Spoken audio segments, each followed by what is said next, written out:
our conservation projects that we have here at the park. We are also passing by our flamboyance of flamingo. These are the greater flamingo, and we've got some flagging going on. The flagging is them switching their faces from side to side. Now they're going to be found in their flamboyance, which is going to be used for safety in number, just like the crash of southern white rhinos with their safety and strength in number as well. Those greater flamingos look a little different from what you typically think of, since they are lacking most of that bright pink coloration. And I do say most of it because they do have some bright pink feathers, but it's hidden underneath their wings. It only needs to be visible when they're flying. Now the rest of those feathers are lighter pink because they thrive in the saline and alkaline lakes. And in this environment, that lighter pink coloration is going to be a camouflage. But it also is going to be a way for them to keep cool, because these saline and alkaline lakes, these bodies of water can reach a boiling temperature, and the light that is reflecting up from the watery surface will be reflected back down, and that is going to help them stay cool.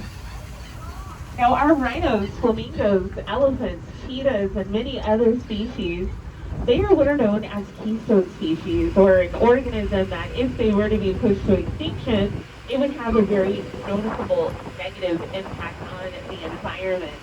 So it is very important that we conserve all of our species, but specifically the keystone species. Now a flamingo is a keystone species because of its ability to help oxygenate bodies of water. Flamingos are going to be seen shuffling their feet in the water, which is going to help them stir up the mud. Now this is going to help them with feeding, so they can dip their beaks into the water. It's not really dip it, they're actually kind of scooping it. And they are going to suck up the muddy water, push it back out using their tongue. And they are going to filter out or strain the microorganisms and invertebrates. Now the shuffling of the feet is helping to oxygenate the bodies of water, and if we do not have our oxygenators, then we are going to have what are called a noxious environment, or dead bodies of water. Now they are not going to be supporting life, and the body of water will not be drinkable, and that's going to be lots of resources for everyone, including you and I. And that is why the San Diego Zoo Safari Park is one of the two front doors that makes up the San Diego Zoo Wildlife Alliance. And we are on a mission of creating a world where all life thrives. Now, I would like to thank all of you for helping to support us with our mission when you decided to visit our park today and purchase those admission tickets and memberships. That was your first donation as you make your way through our park doors. We're a not-for-profit organization, so what you spend here is going to make its way back into our facility. You're helping support the habitats in which the animals are thriving in, as well as being able to help with their veterinary care, their diets, and also our conservation work. Now we are going to talk a little bit about conservation hubs. We have 8 of them located on 6 different continents, and these hubs allow us to work with communities where conservation has to start. We also create partnerships and collaborations with different organizations, which allows us to use our individual expertise but working together to work towards this goal. Now the Savannah is one of the 8 conservation hubs, and that is going to be home to many of the animals that we see today, like our antelope.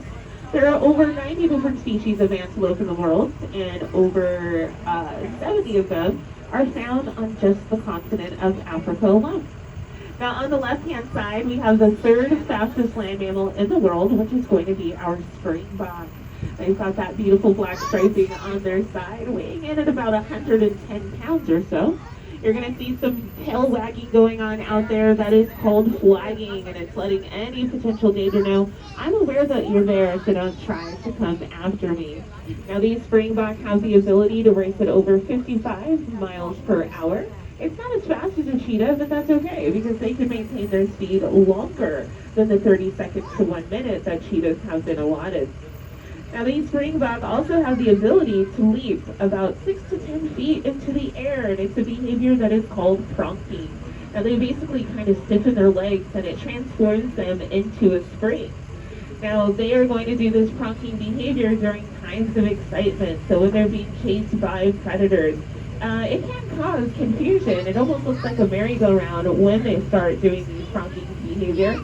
They'll also do the pronking when they are exhibiting their athletic health, either to a predator, let them know that they're too healthy for the predator to try to go after, or when they're looking out for a breeding partner. We also have our beautiful Gemsbok with the lavender silver colored coat. That coloration is going to help them blend in with dry, arid environments like the Kalahari Desert. They also have striping on their face, which you can think of as war paint. The war paint is supposed to make the individual look more intimidating to their opponent, and that is why that striping on the face is called a threat mask, and it's used for interspecies intimidation. The male and the female within their own species will intimidate each other because they are competing for their resources. And that is the reason why these Gemsbok, they are an example of one of the 2/3 of antelope female that have horns along with the male.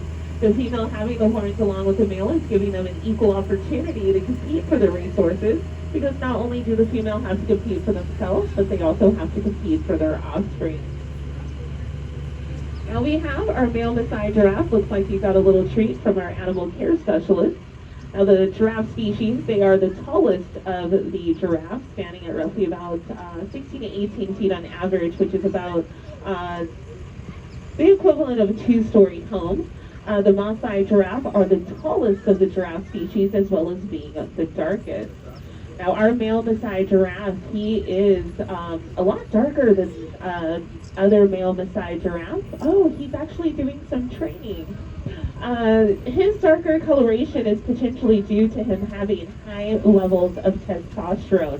Now, having that darker color coat here at the park, it just makes him very attractive. I do affectionately call him the definition of Mr. Tall, Dark, and Handsome. He is very nice to look at. He is very much attractive to the female. The female are more attracted to that darker color coat because he is advertising that he's got some pretty good genetics going on. Now, it looks like he is doing some training. It might be like a physical therapy. He is on the older side. He is 21 years old. Now, she's got a touch pole. When he touches that pole, he gets rewarded. Positive reinforcement. It is very important for the animal care specialist to build relationships with the animals that they're caring for. It helps them get to know their personalities, so if they do start behaving differently, then they can do a little medical checkup. Foot health is very important for the giraffe, and so they have to do target training so that they're able to do medical treatment with very little stress. Now, like the flamingos, giraffes are a keystone species, and one of their essential jobs is being the landscapers of the environment. They have the ability to reach the trees with very little competition, but they do have a competitor, and it's going to be our African elephants, which are the largest land mammals in the world. Now, the giraffe are going to spend over about 20 hours out of their day browsing from the trees, consuming over 70 pounds of vegetation every single day. And this is going to provide them with 2/3 of the water that they need for survival. But the simple act of them feeding themselves is benefiting the environment because they're helping clear up the overgrowth of branches and leaves of trees, which is then going to help get the sunlight down to the grasses so that grazing animals like our Cape buffalo are able to feed themselves. Now, these Cape buffalo are black in color, which is going to be the opposite of our flamingos, because their dark color absorbs light, which is going to create energy and heat, which is going to make them hot. So in really hot days, you're going to find them very motionless, just lying down, reducing their use of energy so they can stay cool. You'll see their ears moving back and forth because it is a technique of thermal regulation. They are waving their ears to cool down the blood in the large blood vessels in their ears to try to help cool themselves down. But they also can use mud to help themselves cool down.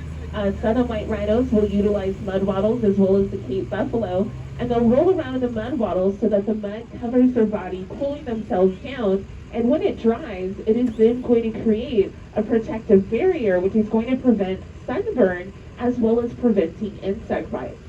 Now, the simple act of these two species rolling around in the mud is benefiting the environment because they're making the mud wattles deeper and wider. Now, the deeper and wider mud wattle is then going to last longer, and they're creating safer and smaller drinking holes for smaller species like gazelles. Now, our southern white rhinos, they also are keystone species, and this is our two male southern white rhinos. It's Arthur and Mwezi. If you look at their head size, Arthur's head is a little bit smaller than Mwezi. That's one of the ways that I am able to identify them. Now these boys are in the bachelor phase of life. The male southern white rhinos aren't nearly as social as the female. They only stay social for the first 7 years of life. 3 of those years are spent right next to their moms, and then they go off into their bachelor herd. And we do try to create what these animals would be experiencing out in the wild. So this is the bachelor phase. The animal care specialists are going to watch their behavior. If they're spending less time together, and when they do come together, they see competition and sparring, those are signs that they're headed into maturity, which is going to be around about the age of 7, and they do need to be separated because they will have their own territory that they want to protect. Now I do want you to quickly look over on the right hand side. We have the smallest of the equine, and these are called the Somali wild ass. Now they are a critically endangered species with less than 100 Somali wild ass left in Somalia, and that is due to quite a few different reasons. Now, one of those is due to the civil unrest that goes on in Somalia, and that is war. The war is wiping out plants and animals every single day. Now, we also have issues of hybridization where the stallions are breeding with domesticated livestock. We also have issues of desertification, and that is where the habitat or environment is turning into a desert. Now, the Sahara used to be a very lush environment, but through the past 8,000 years, it is slowly turning into a desert. But because of human encroachment, it is happening at a more accelerated rate.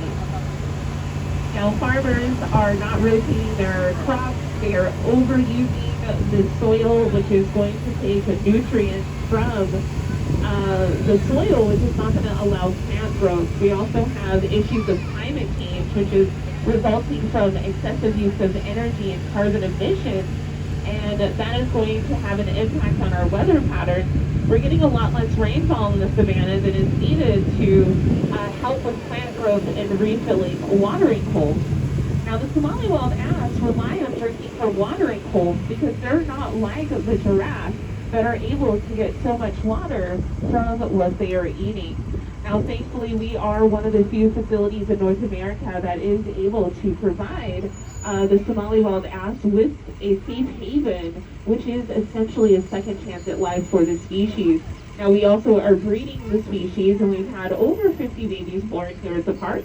That doesn't seem like many, but when you're down to less than 100, every single baby that is born is a symbol of hope that the species will continue to thrive. Now, as I pull forward very quickly, if you look on the right-hand side, you'll see some of our Zambezi Lechwe. They do have a red tint to their coat, and they're also known as the red Lechwe. That reddish color is communicating to you that they thrive in a green environment. Now, if you peek on the left-hand side, you'll see one of our roan antelope. Roan is referring to the coat color, which is red, which is also, again, indicating that they thrive in a green environment, because red and orange on the grayscale blends in with green. Now we have a roan antelope lying in between our two grevy zebras. Now, by the way, the roan antelope, they are the fourth largest antelope in the world. These boys will be coming in at just under 700 pounds. The female coming in at just over 600 pounds.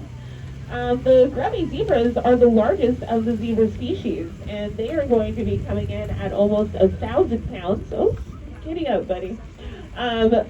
Almost 1,000 pounds, and they stand out about 4 to 5 feet in height from the shoulder down. Now, they've got the largest, roundest ears of all the zebra species, which is helping them be able to funnel in sound in the savanna, as well as having the thinnest and most stripes of all the zebra species. They are also most reliant on the striping because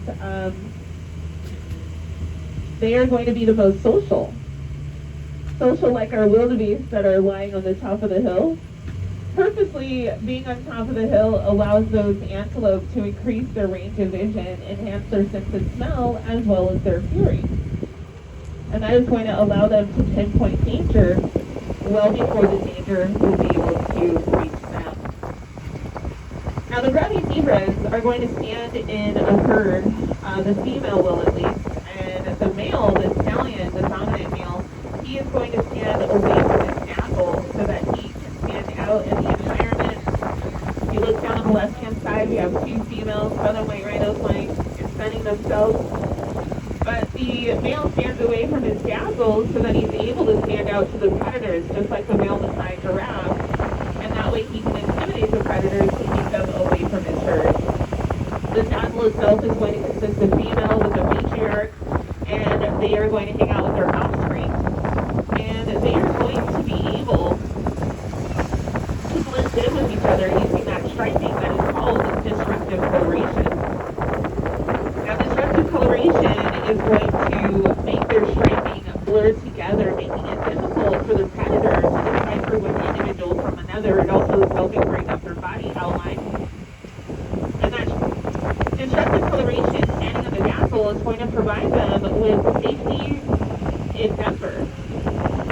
The striping is also going to help them stay healthy, because the striping is going to disrupt the depth perception of insect vision, like the tsetse fly. The tsetse fly cannot land on them, so they can't spread tsetse fever, so it means that they are immune.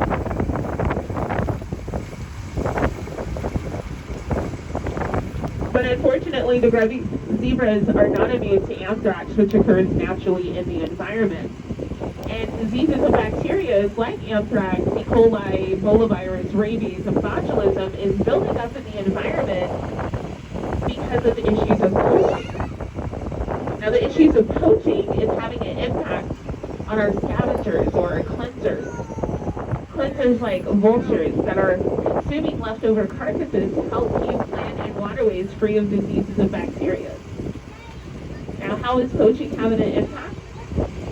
Well, the vultures are going to do a behavior that is called kettling. A group of vultures in the sky is called a kettle. And when they fly in a circular formation, that is called kettling. And they are windsurfing, riding the warm thermal winds, using a lot less energy. They don't have to flap their wings as much.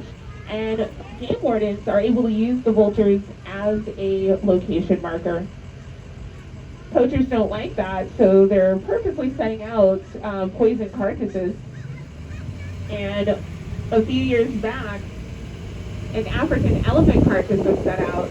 And again, African elephants are the largest land mammals in the world, and one African elephant can weigh about 18,000 pounds. And one elephant carcass wiped out 300 vultures. Now, mind you, there's only 23 species of vultures remaining in the world, and over half are already listed as endangered. Now, in losing our rhinos to poaching, we do lose one rhino every 8 hours, and that's 3 rhinos daily. We potentially could lose all 5 rhino species in the next 10 to 15 years, and the most critically endangered of the rhino species is the northern white rhino. Now, if you look over the left-hand side, I don't think I see any rhinos out in the habitat, but the habitat, that is the Nikita Khan Rhino Rescue Center. And that is where we are actively working towards conserving the most critically endangered rhino, which is the northern white rhinos. And we are hoping a surrogacy program or using in vitro fertilization will be able to help these northern white rhinos, because there is only 2 northern white rhinos left in the entire world. Now, it's a mom and a daughter that are currently in Africa on a reserve under armed guard custody. So they will be protected by any means necessary. Now, with only having 2 female northern white rhinos left in the world, it means that functionally the species is already extinct.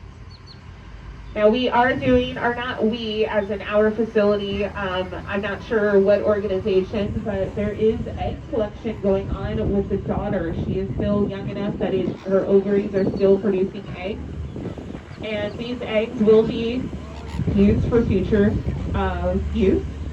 But here at the park, we started collecting genetic material, and today we started collecting back in the 70s, and today we've collected over 10,000 specimens, 12 coming from the northern white rhinos.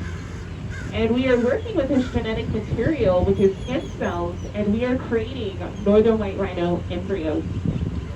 Now, once we are ready, we will take these embryos and artificially implant them into southern white rhinos, because they are the closest living relative to the northern white rhinos. And we are hoping the southern white rhino female will be able to carry these embryos to full term, and they will give birth to full-blooded northern white rhino babies. Now the goal isn't to keep the species within our facility. The goal is to one day be able to breed enough of these northern white rhinos that we are able to reestablish herds of northern white rhinos back into their native range down in South Africa. Because the southern white rhinos and the northern white rhinos are keystone species. They are the lawnmowers of the environment. They spend their days mowing down the grasses, consuming over 100 pounds of grass every single day. They help make the habitat easier to thrive in. They also help to create fire breaks, which is helping to create fire breaks to help control wildfires. Now they are going to be helping our Grevy zebras, equine or horses, and in general they have been adapted with special incisors, front teeth, that is going to help them be able to trim off the top portion of grass, which is then going to make the grass edible for the antelope. Antelope are beneficial to help graze the environment, browse the environment, help shape the environment, help plant seeds, as well as help with pollination. And they are also going to be the main food source for the carnivores. And speaking of carnivores, go ahead and take a look up on the right-hand side. We've got our female lionesses. We have a total of 3. They are about 11 years of age. And that's kind of on the older side, because out in the wild, lions are going to be living about 12 years. But in human care, we can increase their life expectancy into their 20s. Now the lionesses do the hunting. The male's job is to protect the territory and protect from other males. Now they are helping to control populations of the antelope. And if you look on the left-hand side, we have our male lowland Inyala as well as our female. Now my name is Ebony. I was your guide as well as your driver. Thank you for being allies for wildlife. If you have questions or comments, please feel free to come right up to the front and ask. You're exiting out on that right-hand side only. Make sure you visit San Diego Zoo, wildlifealliance.org/climate change.